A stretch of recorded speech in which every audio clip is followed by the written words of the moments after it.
মা অসুস্থ ছিল, আজকে 2:30-3টার দিকে মারা গিয়েছে। আজকে? হ্যাঁ, ফ্যামিলি নিয়ে দেশে যাওয়ার জন্য 3,000 টাকা লাগে। 3 জায়গায় টাকা নিতে গেলাম, পারলাম না।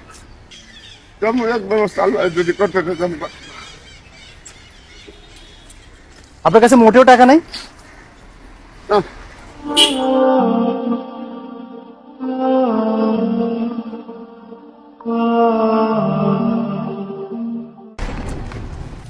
আসসালামু আলাইকুম রাহমাতুল্লাহ। ভালো আছেন? আমার মা অসুস্থ ছিল, আজকে 2:30-3টার দিকে মারা গিয়েছে।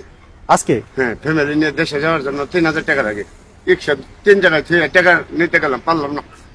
স্যার আপনার কাছে নাই টাকা যাওয়ার জন্য? না, মারা গেছে কিভাবে, মানে বয়স্ক উনি? আলসারেতে ক্যান্সার হয়ে গেছিল। তা এখন কি করবেন, কিভাবে যাবেন? তেমন এক ব্যবস্থা আল্লাহ যদি করতে দিতাম।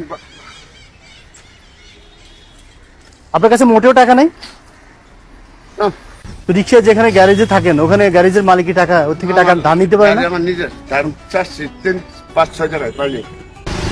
তা আপনি কখন যাবেন আর কখন দাফন দাফন কখন হবে? রাত্রে আপনার অন্য ভাই বোন নেই আর? এই যে বোন থাকে 2টা, আমার ভাই ছেলে 2টা আর আমি। ও আচ্ছা, মানে গ্রামে কেউ নাই? যেরকম আর 3 বোন আছে, 7-8 টাকা আছে। তা এখন টাকার ব্যবস্থা না হলে কি করবেন? তেমন আর কি করবো, যাবেন কিভাবে? তেমনই গ্যাস করিতে। বাসে? আপনি বাড়িতে আত্মীয় স্বজন ব্যবস্থা করতেছে না সবকিছু? বাস কয়টায় উঠেন? সবসময় আছে না? ভাড়া কত টাকা? 500 করে আছে, 500 করে আছে। আপনার কয়জন? আমার ভাই 2 বোন আর মেয়ে 2 জন, ছেলে এক। না না, কে কে যাবে? সবাই আপনার বোন কি আপনার সাথে থাকে? এখন বলেন আপনার জন্য আমি কি করতে পারি? পড়ালে আপনি করতে দেয়। আপনার কত টাকা লাগে? 3,000 টাকা হলে যেতে পারি, একটু কাগজ টাগজ সহ। ইয়ের কাপড় কে কিনবে, দাফনের কাপড়? আমি নিয়ে যাবো। এখান থেকে নিয়ে যাবেন? আচ্ছা ধরেন, এই টাকাটা রাখেন।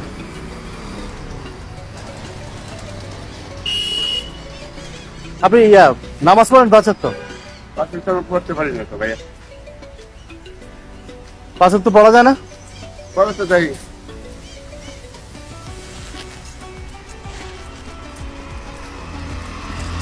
তা টুপিটা পরেন। এটা পরে যাই যাওয়ার সময়। ধরেন ব্যাগটা নেন। ওই যাবেন না সামনে? হ্যাঁ, এখন আপনি যাইতে পারবেন তো? না না, আপনি বলতেছি আপনার গ্রামে যাইতে পারবেন তো এখন? না তো ঠিক আছে, যান আপনি, আমরা তো পরে যাবো। আচ্ছা তো ঠিক আছে, যান আপনি।